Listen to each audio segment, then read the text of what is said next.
কোরআনুল কারীমের আলো, কোরআনুল কারীমের পাওয়ার, কোরআনুল কারীমের মর্যাদা যারা বন্ধ করতে চায় তারা কি পারবে? পেরেছে? একটা সাধারণ মোমবাতির আলো একটা ছোট্ট বাচ্চা যদি ফু দেয় নিভে যাবে, ঠিক না? কিন্তু এই যে ইলেকট্রিক্যাল বাল্ব জ্বলছে, এই ইলেকট্রিক্যাল বাল্ব কেউ যদি সকাল থেকে সন্ধ্যা পর্যন্ত ফু দেয় বন্ধ হবে? এই ইলেকট্রিক্যাল বাল্বকে অফ করতে হলে, বন্ধ করতে হলে তার একটা সুইচ আছে, আছে না? নাই, সুইচ আছে। এই ইলেকট্রিক্যাল বাল্ব বন্ধ করতে হলে যেরকম সুইচ আছে, এই সুইচ বন্ধ না করলে এই বাল্ব বন্ধ হয় না। আচ্ছা বলেন তো, কোরআনুল কারীমের আলোর সুইচ, দিনের আলোর সুইচ কার হাতে? আরো জোরে, কার হাতে? এই দিনের আলোর সুইচ বন্ধ করতে চেয়েছিল আবু জেহেল, ঠিক না? এই দিনের আলোর সুইচ বন্ধ করতে চেয়েছিলেন আবু জেহেল, আবু লাহাব, উতবা, সাইবা। পেরেছে মুসলমান? দিনের আলোর সুইচ যারা বন্ধ করতে চায় আল্লাহ তাআলা এদের হাতগুলো ভেঙে চুরে খান খান করে দেয়। কথা বলেন ঠিক কিনা মুসলমান? পেরেছে? কোরআনুল কারীমের শাসনটাকে, কোরআনুল কারীমের আইনটাকে প্রতিষ্ঠিত করতে গিয়ে অসংখ্য ঈমানদার শাহাদত বরণ করেছে। কথা বলেন ঠিক কিনা?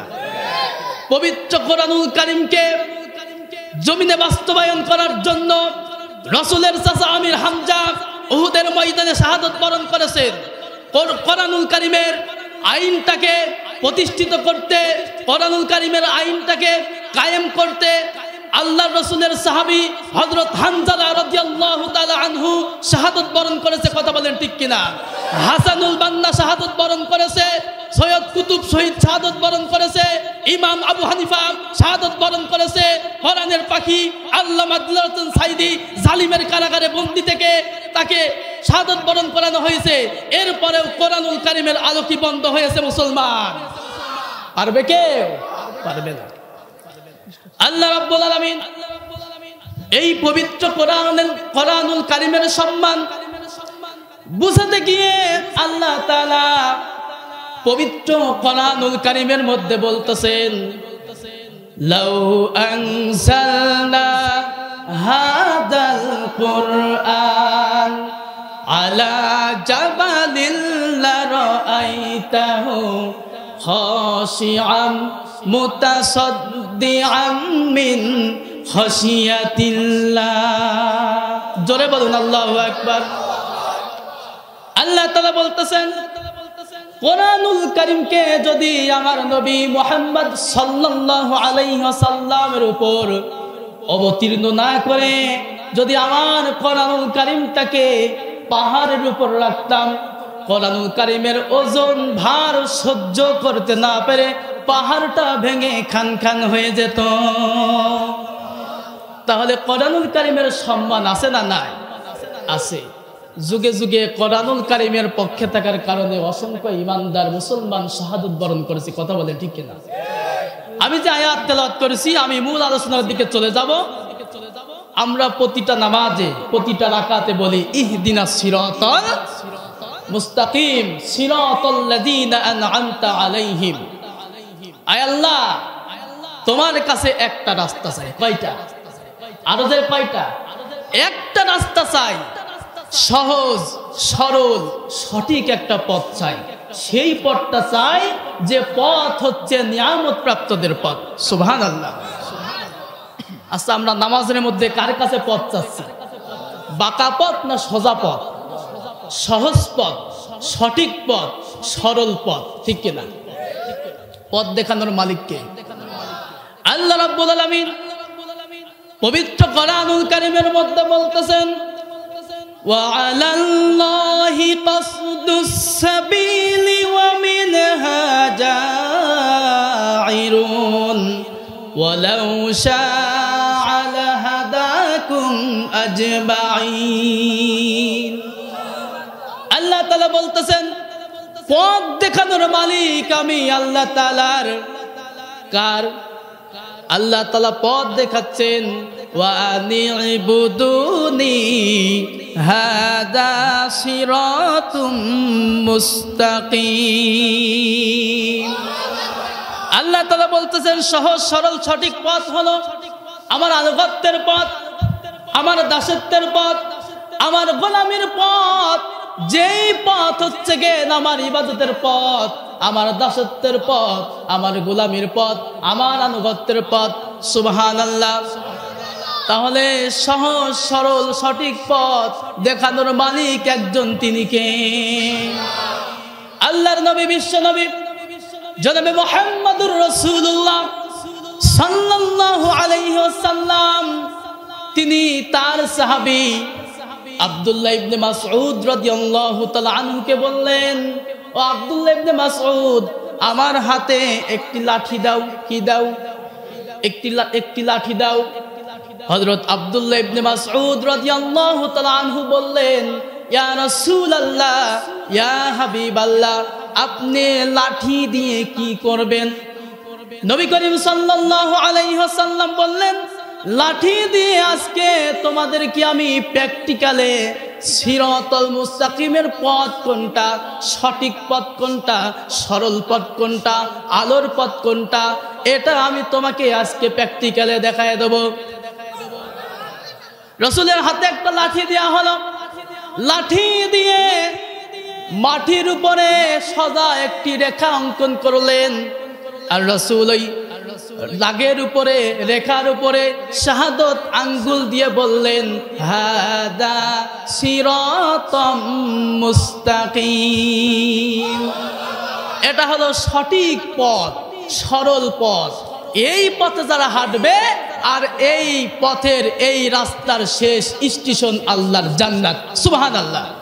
রাসূল বললেন, হাদা সিরাতুম মুস্তাকিম, এটা হলো সহজ সরল সঠিক পথ। এই পথে যারা হাঁটবে তারা হলো সিরাতুল মুস্তাকিমের পথে হাঁটবে। সুবহানাল্লাহ। নবী করিম সাল্লাল্লাহু আলাইহি ওয়াসাল্লাম বললেন, এই পথে যারা হাঁটবে তারা জান্নাতে যাবে।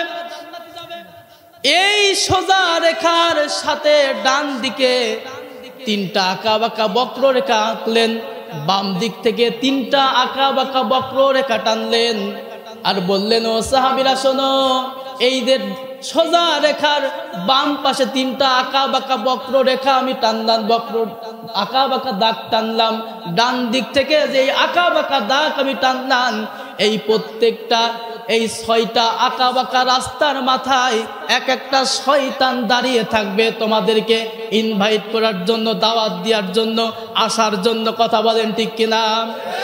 এই পথ হলো ভণ্ডদের পথ, এই পথ হলো জালিমের পথ, এই পথ হলো নাস্তিকের পথ, এই পথ হলো তাগুতের পথ। এই পথে যারা হাঁটবে তারা সিরাতুল মুস্তাকিম পাবে না। পাবে? আল্লাহর নবী বললেন, ও সাহাবীরা শোনো, বনি ইসরাইলের লোকেরা ৭১টা কাতারে বিভক্ত হয়েছিল, আর ঈসা আলাইহিস সালামের অনুসারীরা খ্রিস্টানেরা ৭২টা কাতারে বিভক্ত হয়েছিল, আর আমার উম্মতেরা ৭৩টা কাতারে বিভক্ত হবে। কিন্তু ৭২টা কাতার যাবে জাহান্নামে, আর একটি মাত্র কাতার যাবে জান্নাতে। নবী করিম সাল্লাল্লাহু আলাইহি সাল্লাম বললেন, সে একটি কাতার কারা? সে একটি কাতার কারা? কোন কাতার? নবী করিম সাল্লাল্লাহু আলাইহি সাল্লাম বললেন, সেই একটি কাতার হলো মা আনা আলাইহি ওয়া আসহাবি, যাদের জীবন, যাদের চলাফেরা, যাদের সব কিছু আমি রাসূল এবং আমার সাহাবীদের সঙ্গে মিলে যাবে। সুবহানাল্লাহ। সিরাতুল মুস্তাকিমের পথ কয়টা? আরো জোরে কয়টা? আমরা প্রত্যেকটা নামাজে এই কথাই বলতেছি। কথা বলেন ঠিক কিনা? হযরত ইব্রাহিম আলাইহিস সালাতু ওয়াসসালাম তার কওম এবং তার পিতাকে কি বলেছিল, কি কথোপকথন হয়েছিল, সেটাও আল্লাহ তাআলা পবিত্র কোরআনুল কারীমের মধ্যে বলতেছেন, ওয়া ইদ ক্বালা ইব্রাহিমু লিআবিহি ওয়া কওমিহি ইন্নানি বারাউম মিম্মা তা'বুদুন ইল্লাল্লাযী ফাতারানি ফাইন্নাহু সায়াহদিন। ইব্রাহিম খলিলুল্লাহ তার কওমকে ডেকে বললেন, তার পিতাকে ডেকে বললেন, ও আমার কওম, ও আমার পিতা, ও আমার সম্প্রদায়, শোনো, আমি মুক্ত, আমি পবিত্র। তোমরা যেই সকল বিষয়ের পূজা করো, যেই সকল বিষয়ের ইবাদত করো, জিনিসের পূজা করো, আমি সেই পূজা করি না, সেই বিষয়গুলোর ইবাদত করি না। আমার সম্পর্ক এমন রবের সাথে। আল্লাহ তাআলা সেই কথাগুলো কোরআনুল কারীমের মধ্যে কোট করে দিলেন। আল্লাহ তাআলা বলতেছেন, আল্লাযী খলাকানি ফাহুয়া ইয়াহদিন। ইব্রাহিম তার কওমকে ডেকে বললেন আল্লাযী খলাকানি ফাহুয়া ইয়াহদিন, আমার সম্পর্ক সেই রবের সাথে, সেই আল্লাহর সাথে, যেই আল্লাহ তাআলা আমাকে সৃষ্টি করেছেন, ফাহুয়া ইয়াহদিন, এবং আমাকে পথ দেখায় দিয়েছেন। সুবহানাল্লাহ। ওয়াল্লাযী হুয়া নুতঈমুনি ওয়া ইয়াসকিন, আর আমি যখন তৃষ্ণার্ত হই তখন আমার রব আমাকে তৃষ্ণার্ত হই, তখন আমার রব আমাকে প্রাণ করান। আর আমি যখন ক্ষুধার্ত হই তখন আমার রব, আমার আল্লাহ আমাকে খাবার দেন। সুবহানাল্লাহ। আমি সেই আল্লাহর ইবাদত করি। ওয়া ইযা মারিদতু ফাহুয়া ইয়াশফিন, আর আমি যখন রোগে আক্রান্ত হই আমার রব আমাকে রোগ থেকে মুক্ত দান করে। সুবহানাল্লাহ। আমি তো সেই আল্লাহর ইবাদত করি, সেই আল্লাহর দাসত্ব করি। আমার আল্লাহ আমাকে খাবার দেন, আমার আল্লাহ আমাকে তৃষ্ণার্ত থেকে মুক্ত দান করে, তৃষ্ণার্ত থেকে নিবারণ করে, আমার আল্লাহ আমাকে রোগ থেকে মুক্ত দান করে। সুবহানাল্লাহ। আল্লাহ তাআলা বলতেছেন, আসহাবুল ইয়ামিনি ওয়া আসহাবুশ শিমাল, একটা হলো ডান দিকের পথ, একটা হলো বাম দিকের পথ, একটা হলো আলোর পথ, একটা হলো অন্ধকারের পথ, একটা হলো আবু জেহেলের পথ, একটা হলো রাসূলের পথ, একটা হলো মূসার পথ, একটা হলো ফেরাউনের পথ। কথা বলেন ঠিক কিনা? একটা হলো নমরুদের পথ, একটা হলো ইব্রাহিম খলিলুল্লাহর পথ, একটা হলো কোরআনের পথ, একটা হলো কোরআনের পথ, আর একটা হলো মানুষের তৈরি করা মতবাদের পথ। কথা বলেন ঠিক কিনা? অসংখ্য মানুষ এখন বলে ১৫০০ বছর আগে যে কোরআনুল কারীম নাজিল হয়েছে, এই কোরআন দিয়ে রাষ্ট্র চলতে পারে না, কোরআন পূরণ হয়ে গেছে। ধরে বলে ঠিক কিনা? বলে কি বলে না? এই যে কয়েকদিন আগে আমি নেটে দেখলাম এমন একজন নেতা আমাদের নবীর নামই বলতে পারে না। দেখেননি আপনারা? নামই বলতে পারে না, নেতা সেজে বসে আছে। ঠিক কিনা? আমার আপনার নবী এমন নবী, যেই নবীর আদর্শ মানলে জীবনের সমস্ত গুনাহগুলো মাফ হয়ে যায়। আল্লাহ তাআলা বলতেছেন, সিরাতাল্লাযীনা আন'আমতা আলাইহিম, ওগো আল্লাহ সেই পথটা চাই যে পথ হলো নিয়ামত প্রাপ্তদের পথ। নিয়ামত প্রাপ্ত কারা? আল্লাহ তাআলা পবিত্র কোরআনুল কারীমের মধ্যে বলতেছেন, ওয়া মাইয়ুতি'ইল্লাহা ওয়ার রাসূল ফাউলাইকা মা'আল্লাযীনা আন'আমাল্লাহু আলাইহিম মিনান নাবিয়্যিনা ওয়াস সিদ্দিকিনা ওয়াশ শুহাদা'i ওয়াস সালিহিন ওয়া হাসুনা উলাইকা রাফিকা। আল্লাহ তাআলা বলতেছেন, ওয়া মাইয়ুতি'ইল্লাহা ওয়ার রাসূল, যারা আমার আনুগত্যকে স্বীকার করে নিল, যারা আমার রাসূলের আনুগত্যকে স্বীকার করে নিল, তারা হলো অনুগ্রহ প্রাপ্ত বান্দা, নাবিয়্যিন, সিদ্দিকিন, শুহাদা, সালিহিন। এরা হলো এই 4 শ্রেণী মানুষের সঙ্গে জান্নাতে থাকবে। জোরে বলেন সুবহানাল্লাহ। এরা এই 4 শ্রেণী মানুষের সঙ্গী সাথী হয়ে যাবে, নাবিয়্যিন, সিদ্দিকিন, শুহাদা, সালিহিন। সুবহানাল্লাহ। এই 4 শ্রেণী মানুষের সঙ্গী হতে চান তো? চান তো ইনশাআল্লাহ? নাকি ফেরাউন মানকা লোকের সঙ্গী হতে চান? ঠিক তো? এই কোরআনুল কারীমের জন্য, এই কোরআনুল কারীমকে প্রতিষ্ঠিত করার জন্য আমার আপনার নবী উহুদের ময়দানে দান্দা মুবারক শহীদ হয়েছিল। কথা বলেন ঠিক কিনা? আজকে আমি দেখেছি অসংখ্য মানুষ বলে কোরআনুল কারীম দিয়ে রাষ্ট্র চালানো যাবে না, কোরআনুল কারীম দিয়ে কোনো কিছু চলবে না। এই কোরআনুল কারীম শুধু মসজিদের কিতাব, বলে কি বলে না? এই কোরআনুল কারীম শুধু মাদ্রাসার কিতাব, এই কোরআনুল কারীম শুধু বিয়ের অনুষ্ঠানের কিতাব, বলে কি বলে না? বলে। আপনার ছেলেকে আলেম বানাতে চান? আলেম বানাতে চান? হাফেজ বানাতে চান? কারা কারা চান? দুহাত তুলে আল্লাহকে দেখান। যাদের যাদের ছেলে আছে তারা তারা হাত উঁচু করেন। সবার তো এখনো বিয়েই করেন অনেকেই। যাই হোক, যাই হোক, আলহামদুলিল্লাহ। এটা মানে আর কি কিছু মনে করবেন না, এটা বিনোদনও দরকার আছে, আছে না? নাই, আছে। বাইজিদ মুস্তাবির নাম আপনারা শুনেছেন? বাইজিদ মুস্তাবি যখন ছোট্ট বাচ্চা, তখন মা তাকে মাদ্রাসায় নিয়ে গেল। নিয়ে যাওয়ার পরে উস্তাদকে বলতেছেন যে উস্তাদ, এই যে আমার ছোট্ট ছেলেকে রেখে গেলাম, যতদিন পর্যন্ত হাফেজ আলেম না হতে পারবে ততদিন পর্যন্ত ওর ছুটি নাই। সুবহানাল্লাহ। কিছুদিন যেতে না যেতে এই বাইজিদ মুস্তাবি হুজুরকে বলতেছেন, উস্তাদ আমার তো খুব মাকে দেখতে মন চায়, আমি তো মাকে দেখতে চাই। হুজুর বলতেছেন, উস্তাদ বলতেছেন, তোমার মা তো ছুটি দিতে নিষেধ করেছে। সুবহানাল্লাহ।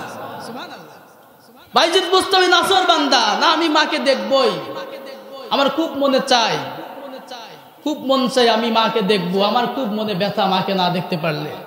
উস্তাদ বলতেছেন, ঠিক আছে, তোমাকে আমি কিছু পড়া দিলাম, 2 মাসের 2.5 মাসের মধ্যে যদি এটা শেষ করতে পারো তাহলে তোমাকে ছুটি দেওয়া হবে।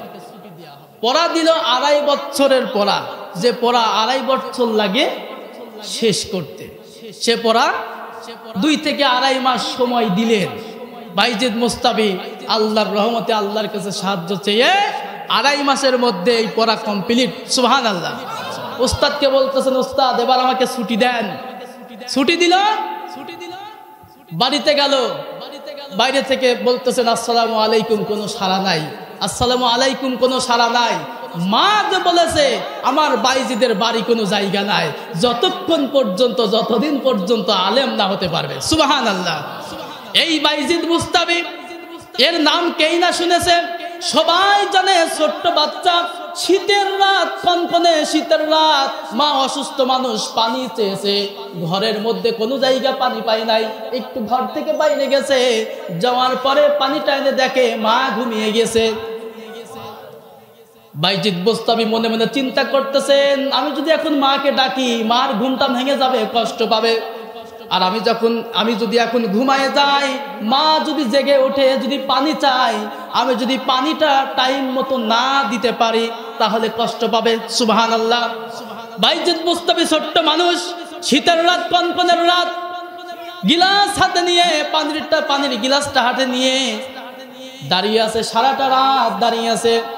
মায়ের ঘুমটা ভাঙলো, একেবারেই ফজরের ঠিক আগ মুহূর্তে ঘুমটা ভাঙলো। সুবহানাল্লাহ। মা দেখতেছেন ছোট্ট বাচ্চা বাইজিদ মুস্তাবি পানির গিলাস নিয়ে দাঁড়িয়ে আছে। মা বলতেছেন, ও বাবা, তুমি পানির গিলাস নিয়ে কেন দাঁড়িয়ে আছো? বাইজিদ মুস্তাবি বলতেছেন, ও মা, আপনি আমার কাছে পানি চেয়েছিলেন, আমি ঘরের কোনো জায়গা পানি পাই নাই, দূর থেকে পানি এনে দেখি যে আপনি ঘুমাই গেছেন। আমি মনে মনে চিন্তা করলাম, আপনি যদি পানি চান, ঘুম থেকে জাগার পরে যদি টাইম মতো পানি না দিতে পারি, আপনি তো অনেক কষ্ট পাবেন, তাই পানির গিলাস নিয়ে দাঁড়িয়ে আসি। মা বাইজিদকে কোলে নিলেন, চুমু দিলেন, ঘুম পাড়াইয়া দিলেন, বিছানায় ঘুম পাড়াইয়া দেওয়ার পরে যাই নামাজটা হাতে নিয়ে ফজরের নামাজটা আদায় করে আল্লাহ তাআলাকে বলতেছেন, রব্বুল আলামিন, আমার বাইজিদকে জগৎধন্য আলেম বানিয়ে দিও। বাবার সাথে কি বিয়াদবি করা যায় নাকি? কথা কয় না। অসংখ্য মানুষ আছে পিতা মাতাকে দেখতেই পারে না, ঠিক কিনা? আমি যে কথা বলতেছিলাম সব কথাই কিছু কিছু করে বলা দরকার। নবীগণ, সিদ্দিকিন, শুহাদা, সালেহিন, নবী কারা? নবী হলো মাসুম, নবীরা হলো বেগুনাহ, নবীদের কোনো গুনাহ নাই, নবীরা হলো মাসুম। সুবহানাল্লাহ। সিদ্দিকিন, নবীগণ সিদ্দিকিন, সিদ্দিকিন কারা? যারা আল্লাহর সত্যকে দ্বিধাহীন চিত্তে মেনে নেয়, এরা হলো সিদ্দিকিন। যারা কোরআনুল কারীমের আইনকে দ্বিধাহীন চিত্রে নিঃসন্দেহে আল্লাহর আইনগুলোকে মেনে নেয়, এরা হলো সিদ্দিকিন। সুবহানাল্লাহ। হযরত আবু বকর সিদ্দিকের ঘটনা আমরা জানি। নবী করিম সাল্লাল্লাহু আলাইহি ওয়াসাল্লাম মেরাজ থেকে ফিরে এসেছেন সকালবেলা। কাবা ঘরের মধ্যে বসে আছেন, আবু জেহেল ঘরের মধ্যে প্রবেশ করলেন, বলতেছেন মুহাম্মদ প্রতিদিনই তো তুমি নতুন নতুন কথা শোনাও, আজকে কি তোমার কোনো নতুন কথা আছে? মুহাম্মদ সাল্লাল্লাহু আলাইহি ওয়াসাল্লাম বললেন, হ্যাঁ অবশ্যই আমার নতুন কথা আছে। কি কথা শোনাও দেখি। আমার আপনার নবী মুহাম্মদ সাল্লাল্লাহু আলাইহি ওয়াসাল্লাম বলতেছেন, শেষ রাতে আমার কাছে জিবরিল আমিন আসলেন, আমাকে জেরুজালেমে নিয়ে গেলেন, সেখানে গিয়ে 2 রাকাত নামাজ পড়লাম, মহাকাশ পাড়ি দিলাম, 7 আসমান পাড়ি দিলাম, সিদরাতুল মুনতাহায় গেলাম, আরশে আজিম ভ্রমণ করলাম, আল্লাহর সঙ্গে কথা কইলাম, জান্নাত জাহান্নাম দেখলাম, এরপরে আয়েশা ফজরের নামাজ আদায় করে এখন তোমার সঙ্গে কথা বলতেছি। আবু জেহেল বলতেছেন খাইছে, এতদিন মনে করতাম মুহাম্মদ হাত পাগল, এখন দেখতেছি মুহাম্মদ ফুল পাগল। জোরে বলেন নাউজুবিল্লাহ। আবু জেহেল বলতেছেন মুহাম্মদ তুমি যেই কথাগুলো আমাকে বললে সেই কথা কি আমি হুবহু মানুষকে বলতে পারি? সেই কথাকে আমি হুবহু মানুষকে বলতে পারি? মুহাম্মদুর রাসূলুল্লাহ সাল্লাল্লাহু আলাইহি ওয়াসাল্লাম বললেন, হ্যাঁ অবশ্যই সেই কথাগুলো তুই মানুষকে বলে দাও। দৌড় মেরে সর্বপ্রথম চলে গেল আবু বকরের বাড়ি। আবু বকরকে গিয়ে বলতেছেন, আবু বকর শুনেছো নাকি মুহাম্মদ নাকি এই ঘটনা ঘটিয়েছে রাতে, মুহাম্মদ নাকি এই করেছে, আমার কাছে এরকম বর্ণনা দিল। আবু বকর রাদিয়াল্লাহু তাআলা আনহু আবু জেহেলকে বলতেছেন, আবু জেহেল আপনি যেইভাবে আমাকে আমার সামনে বর্ণনা করলেন, আমার নবী কি আপনার সামনে এইভাবেই বর্ণনা করেছেন? আবু জেহেল বলতেছেন, হ্যাঁ আমি তোমার সামনে যেরকম বর্ণনা করেছি মুহাম্মদুর রাসূলুল্লাহ সাল্লাল্লাহু আলাইহি ওয়াসাল্লাম ঠিক এইভাবেই বর্ণনা করেছেন। আবু বকর সিদ্দিক বলতেছেন, ও আবু জেহেল শোনো, আমার নবী যদি তোমার কাছে এই রকম বর্ণনা করে থাকে, আমি বললাম আল্লাহর নবীর মেরাজ সঠিক হয়েছে, তিনি যা বলেছে সত্য বলেছে, কোনো সন্দেহ নাই। আবু বকর ধর্মের রাসূলের কাছে গেলেন, ইয়া রাসূলুল্লাহ ইয়া হাবিবাল্লাহ আপনি কি আবু জেহেলের কাছে এই বর্ণনাগুলো দিয়েছেন? নবী করিম সাল্লাল্লাহু আলাইহি ওয়াসাল্লাম বললেন, হ্যাঁ আমি আবু জেহেলের সামনে এই কথাগুলো বলেছি। তখন আবু বকর বলতেছেন, ইয়া রাসূলুল্লাহ আপনার মিরাজ সঠিক হয়েছে, আপনি যা বলেছেন সত্য বলেছেন। নবী করিম সাল্লাল্লাহু আলাইহি ওয়াসাল্লাম বললেন, ও আবু বকর রে, তোমার নাম আজকে থেকে আবু বকর নয়, তোমার নাম আজকে থেকে আবু বকর সিদ্দিক। এর নাম সত্যবাদী। সিদ্দিকিন এরা হলো সিদ্দিকিন, যারা দ্বিধাহীন চিত্তে অকট্ট চিত্তে বিনা দ্বিধায় আল্লাহর সত্যকে মেনে নেয়, এরা হলো সিদ্দিকিন। জোরে বলেন সুবহানাল্লাহ। মিথ্যা প্রতিপন্ন করেছিল আবু জেহেল, মিথ্যা প্রতিপন্ন করেছিল ফেরাউন, মিথ্যা প্রতিপন্ন করেছিল ওয়ালিদ ইবনে মুগীরা, মিথ্যা প্রতিপন্ন করেছিল নমরুদ, মিথ্যা প্রতিপন্ন করেছিল অসংখ্য বাঘা কাফের। এরা কি দুনিয়ার বুকে টিকে থাকতে পেরেছে? মুসলমান। সমস্ত ক্ষমতার মালিক কে?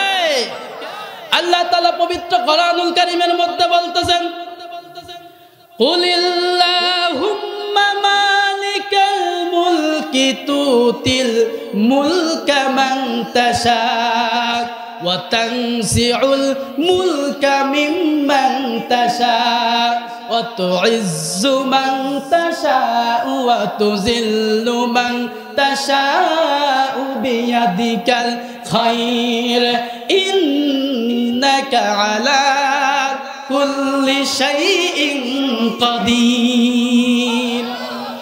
আল্লাহ তাআলা বলতেছেন, আমি ক্ষমতাবান, আমি রাজাদের রাজা, আমি আল্লাহ তাআলা যাকে ইচ্ছা করি সম্মানিত করি, আমি আল্লাহ তাআলাকে যাকে ইচ্ছা করি অপমানিত করি, লাঞ্ছিত করি, আমি আল্লাহ তাআলা যাকে ইচ্ছা করি ক্ষমতা দান করি, আমি আল্লাহ তাআলা যাকে ইচ্ছা করি কান ধরে থাপ্পড় দিয়ে ক্ষমতা থেকে নামিয়ে এক থাপ্পড় দিয়ে দেশ থেকে দাদা বাড়ির দিকে তাড়িয়ে দিই। কথা বলেন ঠিক কিনা? দেশ থেকে তাড়িয়ে দিই। আমি যাকে ইচ্ছা করি সম্মানিত করি, আমি যাকে ইচ্ছা করি লাঞ্ছিত অপমানিত করি। যারা এই দুনিয়ার বুকে কোরআনুল কারীমের বিরোধিতা করেছে, যারা এই দুনিয়ার বুকে বলেছেন এই কোরআন চলতে দেওয়া যাবে না, তাফসীর মাহফিলগুলোতে 144 ধারা জারি করা হয়েছিল। কথা বলেন ঠিক কিনা মুসলমান? এই জমিনে শুধু একমাত্র একমাত্র আল্লাহর কথাই চলবে। এই জমিনে কোন নাস্তিকবাদী, কোন জালেমের কথাই এই জমিন চলতে পারে না, পারে না, পারে না, পারে না। কথা বলেন ঠিক কিনা? চলবে কার আইন? আল্লাহর আইন। আল্লাহ তাআলা বলতেছেন, যারা নাবিয়িন, যারা সিদ্দিকিন, যারা শুহাদা, যারা সালেহিন, এদের সাথী হবে কারা? যারা আল্লাহর আনুগত্যকে মেনে নেবে, রাসূলের আনুগত্যকে মেনে নেবে, এরাই আল্লাহর এই নিয়ামত প্রাপ্তদের বান্দাদের সঙ্গী হয়ে যাবে। শহীদ কারা? শুহাদা কারা? যারা কোরআনুল কারীমের আইনটাকে প্রতিষ্ঠিত করতে চায়, এরা শহীদ। সুবহানাল্লাহ। রাসূলের একজন কালো সাহাবী রাসূলকে এসে বলতেছেন, ইয়া রাসূলুল্লাহ, ইয়া হাবিবাল্লাহ, আমার তো বিয়ে হয় না, আমি বিয়ে করতে চাই। নবী করিম সাল্লাল্লাহু আলাইহি ওয়াসাল্লাম বলতেছেন, কেন তোমার বিয়ে হয় না? ওই সাহাবী বলতেছেন, ইয়া রাসূলুল্লাহ, ইয়া হাবিবাল্লাহ, আমি কালো, এই কারণে আমার বিয়ে হয় না। বিশ্ব নবী জনাবে মুহাম্মদুর রাসূলুল্লাহ সাল্লাল্লাহু আলাইহি ওয়াসাল্লাম বললেন, ও সাহাবী শোনো, আমি রাসূল আল্লাহর কাছে দোয়া করে দিলাম, এই মদিনার সব থেকে সুন্দরী মেয়ে, সুন্দরী নারীর সঙ্গে তোমার বিয়ে হয়ে যাবে। ওই সাহাবী সাদ রাদিয়াল্লাহু তাআলা আনহু অত্যন্ত কালো সাহাবী, রাসূলকে বলতেছেন, ইয়া রাসূলুল্লাহ, ইয়া হাবিবাল্লাহ, সে কার মেয়ে, কোন জায়গা বাড়ি, বাড়িটা কোন জায়গা, আমাকে একটু পরিচয় করিয়ে দিন, একটি সিটি প্রস্তুত করে দিন, সিটিটা নিয়ে আমি ওই বাড়িতে যাই, একটি সিটির উপর সিল মেরে দিন, স্বাক্ষর দিয়ে দিন, আপনি সিটি প্রস্তুত করে দিন। নবী করিম সাল্লাল্লাহু আলাইহি ওয়াসাল্লাম একটি সিটি লিখলেন এবং সই করে দিলেন, সিগনেচার করে দিলেন। ওই সাহাবী ওই সিটিখানা হাতে নিয়ে দৌড় মেরে ওই মেয়ের বাড়িতে গিয়ে বলতেছেন, মেয়ের বাবার কাছে গিয়ে বলতেছেন, ও মেয়ের বাবা, এই যে সিটিখানা নাও, বিয়ের ব্যবস্থা করো। সিটিখানা নাও আর বিয়ের ব্যবস্থা করো।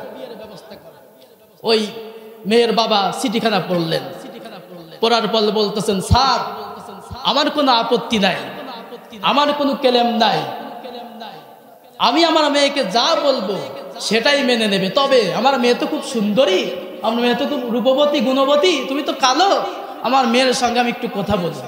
মেয়ে পাশে দাঁড়িয়েছিল, মেয়ে কথাগুলো শুনছে। মেয়ে বলতেছে, না বাবা, সিদ্ধান্ত নিতে ভুল করেন কেন?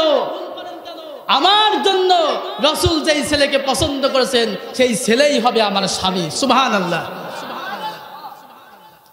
মেয়ের বাবা সাদকে বলল, না সাদ, আজকে বিয়ে হবে, ব্যবস্থা করো। দৌড় মেরে সাদ রাদিয়াল্লাহু তাআলা আনহু রাসূলের কাছে গিয়ে বলতেছেন, ইয়া রাসূলুল্লাহ, ইয়া হাবিবাল্লাহ, আজকে আমি সফল, আজকে আমি খুশি, মেয়েও রাজি, মেয়ের বাবাও রাজি, বিয়ের ব্যবস্থা করেন। ইয়া রাসূলুল্লাহ, ইয়া হাবিবাল্লাহ, আপনি ব্যবস্থা করে দেন। রাসূল বলতেছেন, বিয়ে করবার টাকা আছে নাকি?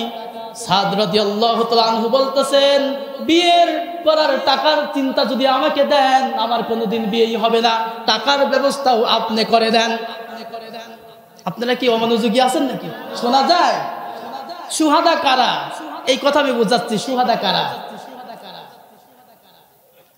নবী করিম সাল্লাল্লাহু আলাইহি ওয়াসাল্লাম তার জামাই ওসমানকে ডাকলেন, ওসমান, তুমি 200 দিরহাম দাও। নোমানকে ডাকলেন, নোমান, তুমি 200 দিরহাম দাও। কয়শো দিরহাম হলো? এই 400 দিরহাম নিয়ে হযরত সাদ রাদিয়াল্লাহু তাআলা আনহুর হাতে দিয়ে সাথে পাঠালেন লোকমান, বেলাল আর সাদ, 3 জনই কালো সাহাবী। বলল, এই 400 দিরহাম নিয়ে বাজারে যাও, নিরক্ষণ কেন? সুবহানাল্লাহ। 400 দিরহাম নিয়ে বাজারে গেলেন। যাওয়ার পরে বাজার শুরু করবেন, এমন সময় সাদের কানে কে যেন বলো, সাদ, বিয়ের বাজার তো করবা, জিহাদের ময়দানের ডাক এসেছে, তুমি কি জানো নাকি?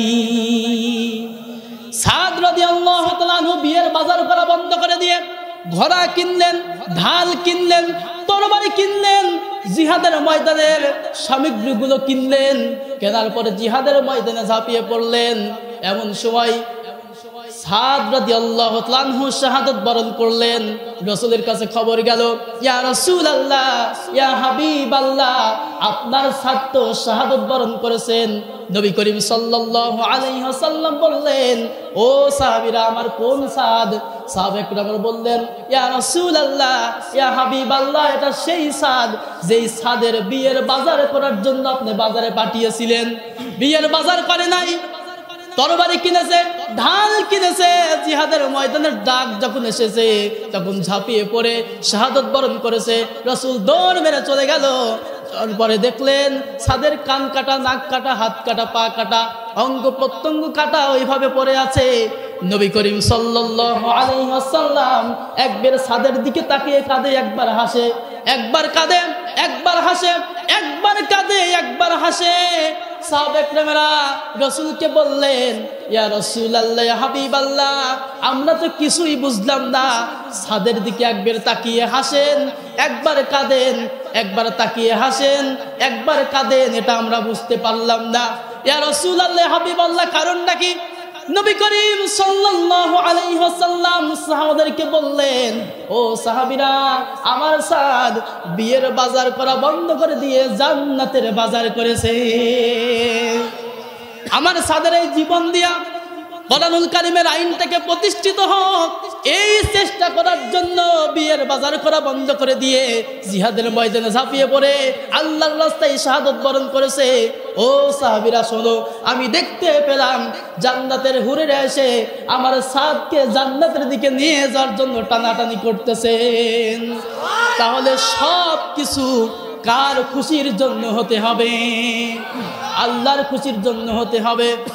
আমাদের ভালোবাসা সবই যেন হয় শুধু প্রভু তোমারই জন্য। রাগ ক্ষোভ ঘৃণাগুলো তাও যেন হয় শুধু প্রভু তোমারই জন্য। ভালোবাসি বাসি ভালো, ভালোবাসি প্রভু তোমাকে। ইয়া হাবিবি ইয়া রাসূলুল্লাহ, হৃদয়ে গেথেছি তোমাকে। মান আহাব্বা লিল্লাহ ওয়া আবগাদা লিল্লাহ ওয়া আতা লিল্লাহ ওয়া মানাআ লিল্লাহ ফাকাদ ইস্তাকমালাল ঈমান। আমাদের ভালোবাসা সবই যেন হয় শুধু প্রভু তোমারই জন্য। রাগ ক্ষোভ ঘৃণাগুলো তাও যেন হয় মহান রবের জন্য। ইন্না হাব্বাল আমাল ইলাল্লাহি তাআলা আল মুআলাত ফিল্লাহ ওয়াল হুব্বু ফিল্লাহি ওয়াল বুগদু ফিল্লাহ। মান আহাব্বা লিল্লাহ ওয়া আবগাদা লিল্লাহ ওয়া আতা লিল্লাহ ওয়া মানাআ লিল্লাহ ফাকাদ ইস্তাকমালাল ঈমান। তাহলে সব কিছু কার জন্য হতে হবে? আল্লাহর জন্য হতে হবে। এই কুরআনুল কারীমের পক্ষে যারা ছিল তারাই সম্মানিত হয়েছে, কুরআনুল কারীমের বিপক্ষে যারা ছিল তারাই বেইজ্জত হয়েছে। কথা বলেন ঠিক কিনা? আল্লাহ তাআলা পবিত্র কুরআনুল কারীমের মধ্যে বলতেছেন, ফাসিরু ফিল আরদি ফানজুর ফাকাইফা কানা আকিবাতুল মুকাজ্জিবিন। আল্লাহ তাআলা বলতেছেন, ফাসিরু, ভ্রমণ করো, ফিল আরদি, পৃথিবী, ফানজুর, চিন্তা করো, নজর করো, গবেষণা করো, ফাকাইফা কানা আকিবাতুল মুকাজ্জিবিন, যারা আল্লাহর সত্যকে মিথ্যা প্রতিপন্ন করেছিল আমি আল্লাহ তাআলা এদের সঙ্গে কেমন আচরণ করেছি দুনিয়া ঘোরো আর দেখো। জোরে বলেন ঠিক কিনা? তার বাস্তব প্রমাণ হলো ফেরাউনের লাশ। কথা বলেন ঠিক কিনা? এই ফেরাউন সত্যকে মিথ্যা প্রতিপন্ন করার কারণে তাকে সুটকি বানায় পৃথিবীর যারা জালেম হবে, যারা কোরআন বিরোধী হবে, এই ফেরাউনের লাশ দেখে দেখে যেন চিনতে পারে, শিক্ষা নিতে পারে এই জন্য ফেরাউনের লাশটাকে আল্লাহ তাআলা শুটকি বানিয়ে রেখে দিয়েছে। কথা বলেন ঠিক কিনা? কোরআনুল কারীমের পক্ষে যারা থাকে তাদের জন্য একজনই যথেষ্ট। কে? আল্লাহ। মুসার জন্য আল্লাহ যথেষ্ট ছিল, ঠিক কিনা? ইব্রাহিমের জন্য আল্লাহ যথেষ্ট ছিল, ঠিক কিনা? রসুলের জন্য আল্লাহ যথেষ্ট ছিল, ঠিক কিনা? উহুদে আল্লাহ যথেষ্ট ছিল, বদরে আল্লাহ যথেষ্ট ছিল, খন্দকে আল্লাহ যথেষ্ট ছিল। সব জায়গায় মুসলমানদেরকে সম্মানিত করার জন্য, বিজয়ী করার জন্য একজন ছিলেন, তিনি কে? সেই আল্লাহ আছে না নাই? নাকি একটু পাওয়ার কমে গেছে? আছে না নাই? আছে। আপনার কি রাগ হচ্ছে?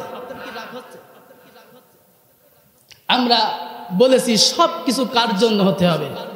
আল্লাহর জন্য হতে হবে। যদি আমার সবকিছু আল্লাহর জন্য না হয়, আমার নামাজ, আমার কোরবানি, আমার বেঁচে থাকা, আমার মরে যাওয়া সবকিছু যদি আল্লাহর জন্য না হয়, ধরা খেয়ে কিন্তু আমরা বসে আছি, ঠিক কিনা?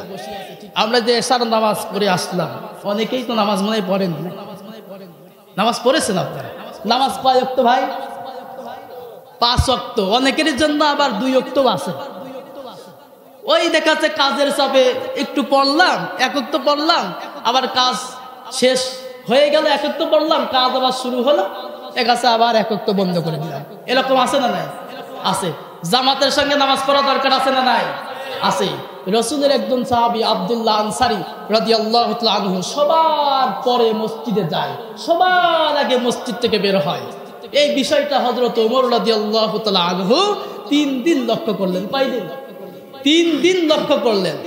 হযরত ওমর রাদিয়াল্লাহু তাআলা আনহু রাসূলকে বলতেছেন, ইয়া রাসূলুল্লাহ, ইয়া হাবিবাল্লাহ, আপনিই তো বলেছেন মুনাফিক যারা, এদের জন্য মসজিদটা খুব কষ্টদায়ক হবে, আর ইমানদার যারা, তাদের জন্য মসজিদটা আনন্দদায়ক হবে আর বাজারটা কষ্টদায়ক হবে। আর যারা মুনাফিক, এদের জন্য মসজিদটা কষ্টদায়ক হবে আর বাজারটা আনন্দদায়ক হবে, ঠিক কিনা?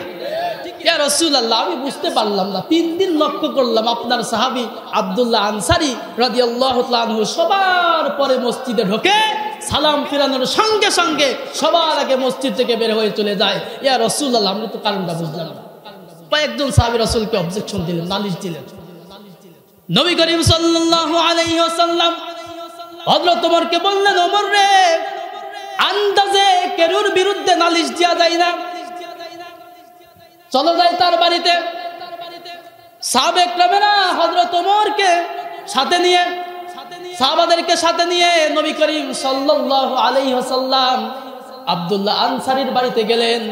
দরজায় নক করলেন, আসসালামু আলাইকুম ইয়া আহলাল বাইত, আসসালামু আলাইকুম ইয়া আহলাল বাইত, আসসালামু আলাইকুম ইয়া আহলাল বাইত। উত্তর এলো না। তৃতীয়বার যখন সালাম দিলেন, কাঁপতে কাঁপতে আব্দুল্লাহ আনসারী রাদিয়াল্লাহু তাআলা আনহু ওই সাহাবী ঘরের দরজা খুলে দিল। নবী করিম সাল্লাল্লাহু আলাইহি সাল্লাম বলতেছেন, ও সাহাবী, তুমি জানো আমি নবী যদি কেরুর উপর বেজার হই, তাহলে তার জন্য জান্নাত হারাম হয়ে যায়।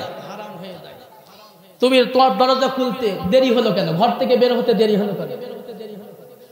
আব্দুল্লাহ আনসারী রাদিয়াল্লাহু তাআলা বললেন, ইয়া রাসূলুল্লাহ, আমি যে নামাজ পড়তে যাই, আমার কাছে এই রিপোর্ট, আপনার কাছে আমার বিরুদ্ধে নালিশ দিয়েছে সাহাবায়ে কেরামেরা। আমার নামাজ পড়ার মতন একটি মাত্র ভালো পোশাক আছে, আর যে পোশাকগুলো আছে সেই পোশাকগুলো ছিঁড়া ফাটা, পরিত্যক্ত, নোংরা, ময়লা। এ পোশাক দিয়ে নামাজ পড়া যায় না। আমি এবং আমার স্ত্রীর নামাজ পড়ার জন্য একটি মাত্র ভালো পোশাক আছে। ইয়া রাসূলুল্লাহ, আমার তো ভালো পোশাক নেই।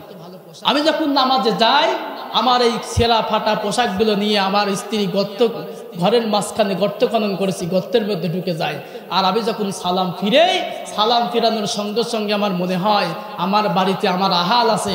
আমি নিজে নামাজ আদায় করে জান্নাতের আগুন থেকে, জাহান্নামের আগুন থেকে বাঁচলাম, আর আমার পরিবারে আহাল আছে, আমার স্ত্রী আছে, একেও তো জাহান্নামের আগুন থেকে বাঁচাতে হবে। সুবহানাল্লাহ। সালাম ফিরার সঙ্গে সঙ্গে ইয়া রাসূলুল্লাহ, আমি দৌড় মেরে এসে আমার পোশাকটা দিই, আমার স্ত্রী নামাজে দাঁড়িয়ে যায়। ইয়া রাসূলুল্লাহ, আপনি যখন সালাম দিলেন তখন আমার স্ত্রী নামাজে, এই জন্য আমি আপনার ডাকে সাড়া দিতে পারিনি। সুবহানাল্লাহ। আপনি যখন সালাম দিলেন, আমার স্ত্রী আমার আল্লাহর সঙ্গে কথোপকথন করতেছিল। সুবহানাল্লাহ। নবী করিম সাল্লাল্লাহু আলাইহি সাল্লামের দাড়ি মুবারক ভিজে ভিজে পড়তেছেন, সাহাবা একরাম কাঁদতেছেন, আর রাসূল বলতেছেন, ও আনসারী সাহাবী আব্দুল্লাহ আনসারী, তুমি এত কষ্টে আছো, এরপরেও নামাজটা জামাতের সঙ্গে আদায় করেছো, নামাজটা জামাত ত্যাগ করেনি। সুবহানাল্লাহ। আপনি আপনি নামাজে দাঁড়িয়েছেন, পাশে আপনার ভাই দাঁড়িয়েছে, পাশে আপনার বন্ধু দাঁড়িয়েছে, পাশে আপনার নেতা দাঁড়িয়েছে, পাশে আপনার পীর সাহেব দাঁড়িয়েছে, নামাজটা শেষ করে আল্লাহর কাছে কি দোয়া করতেছেন আপনার বন্ধু জানে না, আপনার ভাই জানে না, আপনার নেতা জানে না, আপনার পীর সাহেব জানে না, আপনার ইমাম সাহেব জানে না, আপনি আল্লাহর কাছে কি চাচ্ছেন জানেন তিনি কে? কোন মানুষ যদি তাহাজ্জুদের নামাজ আদায় করে, রাতের অন্ধকারে চোখের পানি ছেড়ে দিয়ে আল্লাহকে বলে, রব্বুল আলামিন, আমি এই গুনাহগুলো করেছি, আমাকে মাফ করে দাও, মাফ করে দেবেন কি দেবেন না? এই যে 5 ওয়াক্ত নামাজ আমার আল্লাহ আমাদের জন্য ফরজ করে দিলেন। অসংখ্য মানুষ মসজিদের কাছে বাড়ি, ঠিক কিনা? বাড়ির কাছে মসজিদ, মসজিদের কাছে বাড়ি, কিন্তু দেখা যায় ফজরের আজান কানের মধ্যে ঢোকে, ও লেপ মুড়ি দিয়ে, কম্বল মুড়ি দিয়ে আরো আটে শুটে শুয়ে থাকে। কথা কয় না কে? থাকে কি না? থাকে। ইমানদার বান্দা তো তারা আজান শোনার সঙ্গে সঙ্গে কম্বলটা ফেলে দিয়ে, তোশকটা ফেলে দিয়ে, খাতাটা ফেলে দিয়ে সঙ্গে সঙ্গে ওযু করে মসজিদের দিকে দৌড়ায়, কপাল নামক কলম দিয়ে জমিন নামক কাগজের উপর সই করে দেয়, ও গো আল্লাহ আমি তোমার গোলাম। ওই কপাল নামক কলম দিয়ে জমিন নামক কাগজের উপর সই করে দেয়, ও গো আল্লাহ আমি তোমার গোলাম। আসরের নামাজেও একই অবস্থা, মাগরিবের নামাজেও একই অবস্থা। এশার আগে যখন ঘুমাতে যাবে তখন আল্লাহকে না ভুলে গিয়ে ওযু করে সুন্দর করে পাক পবিত্র হয়ে নামাজে দাঁড়িয়ে আসামির মতো কানে হাত দিয়ে দাঁড়িয়ে গেল। যাওয়ার পরে আল্লাহর কুদরতি পায়ে কপাল নামক কলম দিয়ে সই করে দিল, সুবহান রাব্বিয়াল আলা, সুবহান রাব্বিয়াল আলা, সুবহান রাব্বিয়াল আলা। ওগো আল্লাহ আমি তোমার গোলাম, ওগো আল্লাহ আমি তোমার গোলাম, ওগো আল্লাহ আমি তোমার গোলাম। আমি এখন ঘুমাতে যাব কিন্তু তোমাকে আমি ভুলে যাই নাই। আল্লাহ তাআলা বলতেছেন, ফেরেশতারা দেখো, তোমাদেরকে সাক্ষী রেখে আমার এই বান্দার সমস্ত জীবনের গুনাহগুলো আমি মাফ করে দিলাম। তাহলে সব কিছু কার জন্য হতে হবে? আল্লাহর জন্য হতে হবে। মা বোনদের জন্য কিছু কয়েকটি কথা বলা দরকার আছে না নাই? শুনবেন তো ইনশাআল্লাহ। রাসূলের একজন মহিলা সাহাবী, তার বাড়িতে চুলায় আগুন জ্বলে না, দীর্ঘদিন যাবত চুলায় আগুন জ্বলে না। তার স্বামীকে ডেকে বললেন, ও আমার স্বামী তালহা, এই যে বাজারের ব্যাগটা নাও, তুমি আমার কাছে কিছু কিছু টাকা দিয়েছিলে, আমি ওর থেকে কিছু কিছু করে জমিয়েছিলাম, এই যে বাজারের ব্যাগটা নাও, আর এই টাকাটা নাও, বাজারে যাও, বাজার করে নিয়ে আসো। অনেক দিন যাবত শুকনা খাবারকে জীবন যাপন করতেছি, আমরা তো আর পারি না, কিছু বাজার করা দরকার। সুবহানাল্লাহ বলেন। তালহা রাদিয়াল্লাহু আনহু স্ত্রীর হাত থেকে বাজারের ব্যাগটা নিলেন, টাকাটা নিলেন, বাজারে গেলেন, বাজার করা শুরু করবে, এমন সময় জোহরের আজান হয়ে গেল। এখন বলেন তো, নামাজ আগে না বাজার আগে? কথা কয় না। কষ্ট পাচ্ছেন না? অনেক মানুষ আছে ধুত্তরি আজান দিয়ে আর সময় পাইল না, মুয়াজ্জিন সাহেব বলে কি বলে না। আবার দেখা যায় অসংখ্য মানুষ আছে যে হুজুর মুয়াজ্জিন সাহেব আজান দেয় না কেন, কাজ দ্রুত শেষ করি, ঠিক না? আমাদের অনেক মানুষ ইয়ার কি মারে যে হুজুর আজান আর 5 মিনিট আছে। অনেক মানুষ ইয়ার কি মারে, এরকম মানুষ সমাজে আছে না নাই? আছে। অথচ সে নামাজই পড়ে না, ঠিক না? আছে। ওয়াসজুদ ওয়াক্তারিব, সেজদা দাও আর আল্লাহর নিকটবর্তী হয়ে যাও। সুবহানাল্লাহ। বান্দা যখন সেজদা দেয়, আল্লাহ এবং বান্দার মাঝে কোনো পর্দা থাকে না। সুবহানাল্লাহ। ওই সাহাবী বাজার করা বন্ধ করে দিয়ে মসজিদে নববীর মধ্যে চলে গেল, রাসূলের পিছনে নামাজটা আদায় করলেন। নামাজ শেষ হওয়ার পরে বিশ্ব নবী ঘুরে বসলেন, কোরআনুল কারীমের দাস শুরু করলেন। হযরত তালহা রাদিয়াল্লাহু তাআলা আনহু রাসূলের সামনে বসে পড়লেন। আলোচনা চলতেছেন, শুনতেছে, কোরআনুল কারীমের দাস চলতেছে, চলতে চলতে আসরের আজান পর্যন্ত আলোচনা চললো। আসরের আজান হয়ে গেল, আসরের পরে আবার কোরআনুল কারীমের দাস শুরু হলো, বাজার করা হয়েছে আসর পর্যন্ত। আসরের পর থেকে আবার মাগরিব পর্যন্ত কোরআনুল কারীমের আলোচনা রাসূল করতেছেন।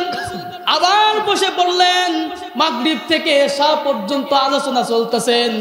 এশার আজান হয়ে গেল, নামাজ শেষ হয়ে গেল, রাসূল ঘুরে বসলেন আর বলতেছেন, ও সাহাবীরা শোনো, আমার কাছে আজকে কিছু মেহমান আছে, তুমি 5 জন নিয়ে যাও, তুমি 3 জন নিয়ে যাও, তালহা তুমি 1 জন নিয়ে যাও, বাড়িতে গিয়ে মেহমানদারি করো। এ বাজার করা হয়েছে নাকি? সাথে আর রাসূল একজন মেহমান পাঠিয়েছে মেহমানদারি করার জন্য। সুবহানাল্লাহ। ওদিকে অপেক্ষা করতেছেন কে? জোরে বলেন। আপনাদের বিবিরা কি অপেক্ষা করে? মিংসে আমি বিলে তোমার ভাত খেয়ে দিলাম, আছে না নাই? সব কিছু দিলেও যদি একটু যদি কম হয়, দেখা যায় সব কিছু দিয়ে দেয়, ঠিক কিনা? আবার আপনাদেরও দোষ আছে। নবী করিম সাল্লাল্লাহু আলাইহি সাল্লাম মা আয়েশা সিদ্দিকার কাছে যখন যেতেন, রান্না করতেন, তখন সবকিছু তরকারিগুলো কুটে দিতেন, কাটতেন। সুবহানাল্লাহ। আপনি একটু সহযোগিতা করবেন, একটু বেশি বেশি ভালোবাসবেন, একটু আদর সোহাগ করবেন, তাহলে দেখবেন আপনার স্ত্রী আপনার অনুগত হবে। সুবহানাল্লাহ। এমনও আছে যে লাঠি দিয়ে এমন পিটানো পিটায়, গরু বানিয়ে পিটায়। কোন রাসূল কি বউ পিটিয়েছে? কথা বলেন না কেন? পিটাই নাই। নবী করিম সাল্লাল্লাহু আলাইহি ওয়াসাল্লাম তালহাকে একজনকে দিলেন, সাথে করে বাড়িতে গেলেন। যাওয়ার পরে সালাম দিলেন, আসসালামু আলাইকুম। স্ত্রী বের হয়ে আসলেন, ওয়া আলাইকুম আসসালাম। আমার প্রাণের স্ত্রী, বাজারের ব্যাগটা নাও, টাকাটা নাও। বাজার তো করা হয়নি, বরঞ্চ আল্লাহর পক্ষ থেকে রাসূল আমাদের বাড়িতে একজন মেহমান পাঠিয়ে দিয়েছে। স্ত্রী ওই মহিলা সাহাবী তালহার স্ত্রী বলতেছেন, হতাশ হলেন না, জমিনে উঠে পড়লেন না, টেনশন করলেন না, একটি মাত্র কথা বললেন, আলহামদুলিল্লাহ। স্ত্রী বললেন, ওই মহিলা সাহাবী বলতেছেন, যেই আল্লাহ তাআলা আমার বাড়িতে মেহমান পাঠিয়েছে, সেই আল্লাহ তাআলা খাবারের ব্যবস্থা, রিজিকের ব্যবস্থা করে দেবে। জোরে বলেন সুবহানাল্লাহ। ইন্নাল্লাহা হুয়ার রাজ্জাকু যুল কুওয়াতিল মাতিন। রিজিকের মালিক একজন, তিনি কে? বিশ্বাস হয়? কাজ আরো বেশি বেশি করবেন, আজান দিয়ে দেয়, ধান আরো 2 আটি বেঁধেই নি, ওই পরে নামাজ পড়ে নেবেন, ঠিক কিনা? এরপরে মেহমানকে ঘরের মধ্যে নিয়ে গেল।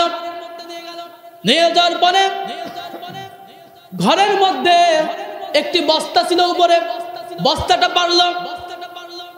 মহিলা সাহাবী এবং তালহা রাদিয়াল্লাহু তাআলা আনহু সালনা দিয়ে সালা শুরু করলো।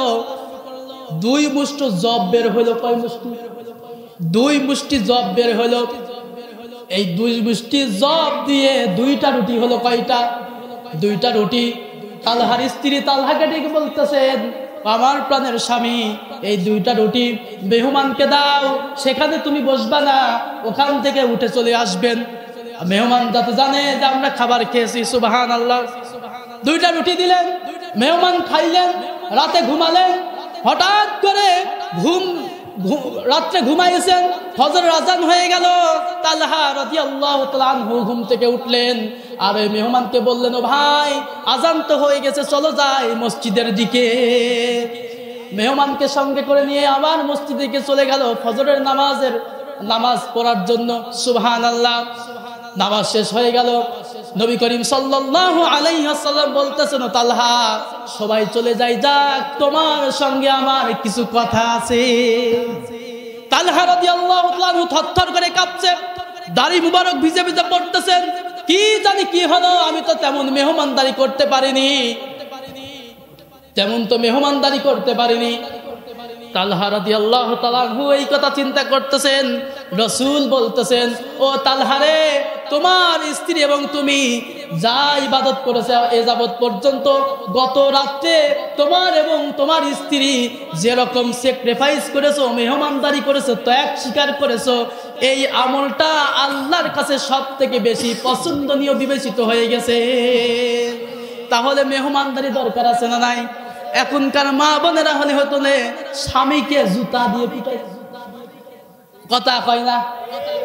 আছে, ধৈর্য নাই, ধৈর্য না থাকার কারণে এরকম সমস্যা আছে না নাই? আছে। আবার স্বামী নামাজ পড়ে, বউ নামাজ পড়ে না, আছে না নাই? বউ নামাজ পড়ে, স্বামী নামাজ পড়ে না, আছে না নাই? এরকম করলে হবে? নামাজের বিধান সবার জন্য সমান, ঠিক কিনা? এই নামাজ যারা পড়ে না, আল্লাহর জিম্মা থেকে সে বের হয়ে যায়, আল্লাহর জিম্মায় আর সে থাকে না। বলিন্না সলাতি ওয়া নুসুকি ওয়া মাহইয়ায়া ওয়া মামাতি লিল্লাহি রাব্বিল আলামিন। আমার সব কিছু কার জন্য হতে হবে? আরো জোরে, কার জন্য হতে হবে? আল্লাহর জন্য হতে হবে। যদি আমার সব কিছু আল্লাহর জন্য না হয়, আমরা সফল হতে পারবো না। যে আলোচনা আমরা করেছি, এই আলোচনা নিয়ে যদি আমরা বাড়ি যেতে পারি, ওই সেই গল্পের মতো করলে হবে না। নাতি ছেলে, তুমি এখনো ওয়াজ নদীর ইপারে বাড়ি নিয়ে যাচ্ছ, আমি নদীর উপারেই ওয়াজ ঠিয়াইছি। এরকম গল্প শোনেননি? শুনেছেন। দেখেন, আমাদের জাতির লোকেরা আজকে এমন অন্ধকারের যুগে নিমজ্জিত। কোরআনুল কারীম যদি পড়তো আজকে, কোরআনুল কারীম যদি বুঝতো আজকে, তাহলে দেখা যেত যে কোরআনুল কারীম বোঝার কারণে, কোরআনুল কারীম মানার কারণে তারা এই সমাজের সোনার মানুষ হয়ে যেত, ঠিক কিনা?